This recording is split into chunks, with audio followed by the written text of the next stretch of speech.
আকাশবাণী কলকাতা। স্থানীয় সংবাদ পড়ছি সংযুক্তা সিংহ। বিশেষ খবর। রাজ্যে জব কার্ড দুর্নীতির তদন্তে কলকাতা হাইকোর্ট 3 সদস্যের কমিটি গঠন করেছে।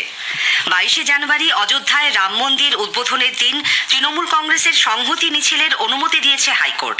ওই দিন কেন্দ্রীয় সরকারি সমস্ত দপ্তরে অর্ধ দিবস ছুটি ঘোষণা করা হয়েছে। আইনি জট কেটে যাওয়ায় জলপাইগুড়ি জেলার ধূপগুড়ি এখন থেকে পৃথক মহকুমা হিসেবে গণ্য হবে। এসএসসি নিয়োগ দুর্নীতি মামলায় ইডি কলকাতার 8টি ঠিকানায় গতকাল তল্লাশি চালিয়েছে। মিডলম্যান প্রসন্ন রায়ের অফিসে 21 ঘন্টা চলে তল্লাশি। কেন্দ্রীয় শিক্ষা মন্ত্রকের নতুন নীতি নির্দেশিকা অনুযায়ী 16 বছরের কম বয়সী কোনো পড়ুয়াকে কোচিং সেন্টারে ভর্তি করা যাবে না। ভুবনেশ্বরের কলিঙ্গ স্টেডিয়ামে সুপার কাপ ফুটবলে আজ ইস্টবেঙ্গল মোহনবাগান সুপার জায়ান্টের মুখোমুখি হবে। আসছি বিস্তারিত খবরে। রাজ্যে 100 দিনের কাজে জব কার্ড দুর্নীতির তদন্তে কলকাতা হাইকোর্ট 3 সদস্যের কমিটি গঠন করেছে। প্রধান বিচারপতি টি.এস. শিবজ্ঞানম ও বিচারপতি হিরণময় ভট্টাচার্যের ডিভিশন বেঞ্চের নির্দেশ অনুযায়ী কমিটিতে থাকবেন কেন্দ্র, রাজ্য, সিএজি এবং অ্যাকাউন্টেন্ট জেনারেলের একজন করে প্রতিনিধি। যত দ্রুত সম্ভব তাদের নাম জানানোর জন্য কেন্দ্র ও রাজ্যকে নির্দেশ দিয়েছে বেঞ্চ। কমিটি আদালতে রিপোর্ট পেশ করবে। ভুয়ো জব কার্ডের জন্য প্রকৃত প্রাপকরা 100 দিনের কাজ পাচ্ছেন না, এই অভিযোগে ক্ষেত মজুর সংগঠন হাইকোর্টে মামলা দায়ের করে। পরবর্তী শুনানি হবে আগামী বৃহস্পতিবার। কলকাতা হাইকোর্ট 22 জানুয়ারি অযোধ্যায় রাম মন্দির উদ্বোধনের দিন তৃণমূল কংগ্রেসের সংহতি মিছিলের অনুমতি দিয়েছে। মিছিল পিছিয়ে দেওয়ার আর্জি নিয়ে আদালতের দ্বারস্থ হয়েছিলেন বিরোধী দলনেতা শুভেন্দু অধিকারী। আইন শৃঙ্খলা অক্ষুণ্ণ রাখতে কেন্দ্রীয় বাহিনী মোতায়েনেরও আবেদন জানান তিনি। হাইকোর্ট সংহতি মিছিলের অনুমতি দিলেও কিছু শর্ত আরোপ করেছে। কারো ধর্মীয় ভাবাবেগে আঘাত করে এমন কোনো মন্তব্য মিছিল থেকে করা যাবে না। গতকাল প্রধান বিচারপতি টি.এস. শিবজ্ঞানম ও বিচারপতি হিরণময় ভট্টাচার্যের ডিভিশন বেঞ্চ কেন্দ্রীয় বাহিনী মোতায়েনের আবেদন খারিজ করে দিলেও শান্তি শৃঙ্খলা বজায় রাখার জন্য প্রয়োজনীয় ব্যবস্থা নিতে রাজ্য পুলিশের ডিজি, আইজি ও স্বরাষ্ট্র সচিবকে নির্দেশ দিয়েছেন। উল্লেখ্য, মুখ্যমন্ত্রী মমতা ব্যানার্জি কলকাতায় 22 জানুয়ারি সব ধর্মের মানুষকে নিয়ে সংহতি মিছিলের ডাক দিয়েছেন। ওই দিন জেলায় জেলায় ব্লক স্তরেও তৃণমূল কংগ্রেস সংহতি মিছিল করবে বলে গত মঙ্গলবার ঘোষণা করেন তিনি। এইসব মিছিলের ক্ষেত্রে প্রয়োজনীয় অনুমতি নেওয়া হয়েছে কিনা জেলা শাসক ও পুলিশকে তা দেখারও নির্দেশ দিয়েছে হাইকোর্ট। এদিকে 22 জানুয়ারি রাজ্যের আইন শৃঙ্খলা রক্ষায় কি প্রস্তুতি নেওয়া হয়েছে তা জানতে চেয়ে মুখ্য সচিবকে রাজ্যপাল সিভি আনন্দ বোস চিঠি পাঠিয়েছেন। 22 জানুয়ারি অযোধ্যায় রামলালার প্রাণ প্রতিষ্ঠা দেশ জুড়ে উদযাপন করা হবে। কর্মচারীরা যাতে এই উৎসবে সামিল হতে পারেন সেজন্য সমস্ত কেন্দ্রীয় সরকারি দপ্তর ও প্রতিষ্ঠান এবং কেন্দ্রীয় শিল্প সংস্থাগুলিতে ওই দিন দুপুর 2:30 পর্যন্ত ছুটি থাকবে। সরকারি বিজ্ঞপ্তি দিয়ে কেন্দ্রীয় সরকারের সমস্ত মন্ত্রক ও দপ্তরকে 22 জানুয়ারি অর্ধ দিবস ছুটির সিদ্ধান্তের কথা জানানো হয়েছে। প্রাণ প্রতিষ্ঠা উৎসবে যোগ দেওয়ার জন্য দেশ জুড়ে প্রবল আবেগ ও আকাঙ্ক্ষার প্রেক্ষিতেই কেন্দ্রের এই সিদ্ধান্ত বলে মনে করা হচ্ছে।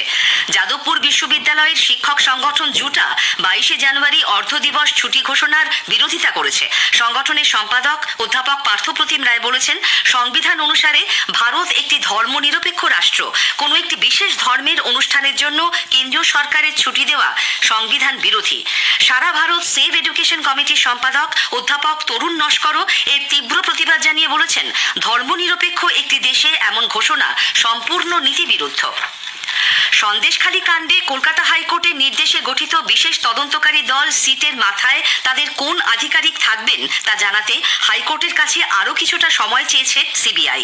রেশন দুর্নীতির তদন্তে তৃণমূল কংগ্রেস নেতা শেখ শাহজাহানের বাড়িতে তল্লাশি অভিযানে গিয়ে ইডি আধিকারিকদের আক্রান্ত হওয়ার ঘটনার তদন্তের জন্য বিচারপতি জয় সেনগুপ্ত গত বুধবার সিট গঠনের নির্দেশ দিয়েছিলেন, যার নেতৃত্বে থাকবেন রাজ্য পুলিশ এবং সিবিআই এর এসপি পদমর্যাদার 2 জন আধিকারিক।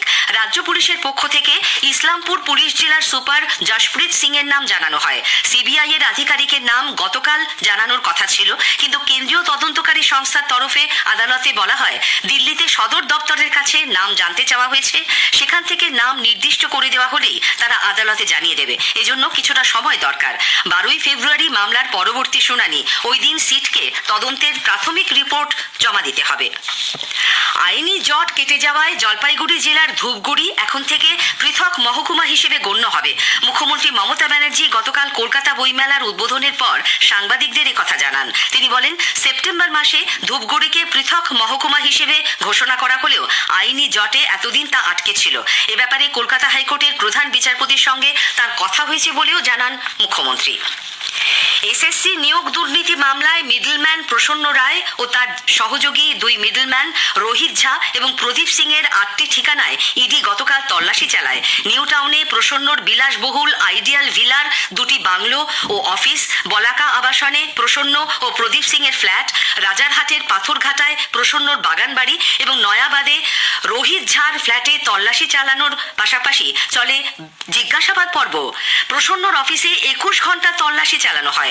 নিয়োগ দুর্নীতি কাণ্ডে সিবিআই এর হাতে গ্রেপ্তার হবার পর সুপ্রিম কোর্টে জামিন পান প্রসন্ন। তার 400 থেকে 450 সম্পত্তির হদিশ মিলেছে। স্থানীয় সংবাদ শুনছেন আকাশবাণী কলকাতা কেন্দ্র থেকে। 16 বছরের কম বয়সী কোনো পড়ুয়াকে কোচিং সেন্টারগুলি ভর্তি নিতে পারবে না বলে কেন্দ্রীয় শিক্ষা মন্ত্রকের নতুন নীতি নির্দেশিকায় জানানো হয়েছে। 10ম শ্রেণীর পরীক্ষা পাশ করার পরই কেবল কোচিং সেন্টারে ভর্তি হওয়া যাবে।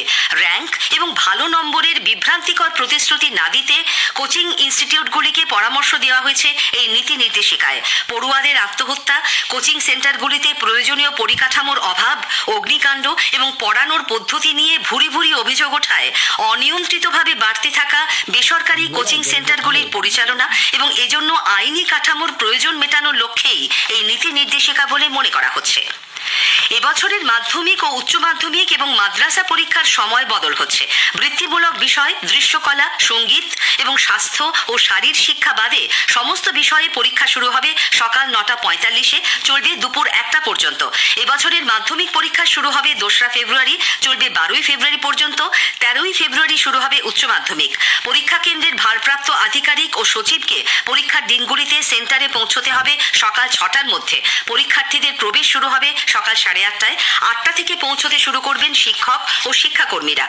এদিকে মাধ্যমিক ও উচ্চ মাধ্যমিক পরীক্ষার সময়সূচি পরিবর্তনের বিরোধিতা করেছে শিক্ষক ও শিক্ষাকর্মীদের একাধিক সংগঠন। পশ্চিমবঙ্গ এনসিকিউএফ শিক্ষক পরিবারের রাজ্য সম্পাদক শুভদীপ ভৌমিক বলেছেন, আবহাওয়ার জন্য যে সময়ে আগে পরীক্ষা হতো সেটাই পরীক্ষার্থীদের পক্ষে উপযুক্ত সময়। হঠাৎ তা এগিয়ে আনা হলে তাদের অসুবিধা হবে।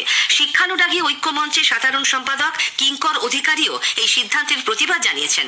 সেকেন্ডারি টিচার্স অ্যান্ড এমপ্লয়িজ অ্যাসোসিয়েশনের সাধারণ সম্পাদক নীলকান্ত ঘোষ বলেছেন, ছাত্রছাত্রীদের অসুবিধা ও মানসিক অবস্থার কথা বিবেচনা করা হয়নি। এই সিদ্ধান্ত পুনর্বিবেচনার দাবি জানিয়েছেন তিনি। পশ্চিমবঙ্গ পুলিশের এসআই ও কনস্টেবল পদে নিয়োগের বিজ্ঞপ্তি প্রকাশ সহ একাধিক দাবিতে চাকরি প্রার্থীরা গতকাল কলকাতায় মিছিল করে। পশ্চিমবঙ্গ চাকরি প্রার্থী যৌথ মঞ্চ সংগঠনের উদ্যোগে মিছিল শিয়ালদা থেকে ধর্মতলা পর্যন্ত যায়।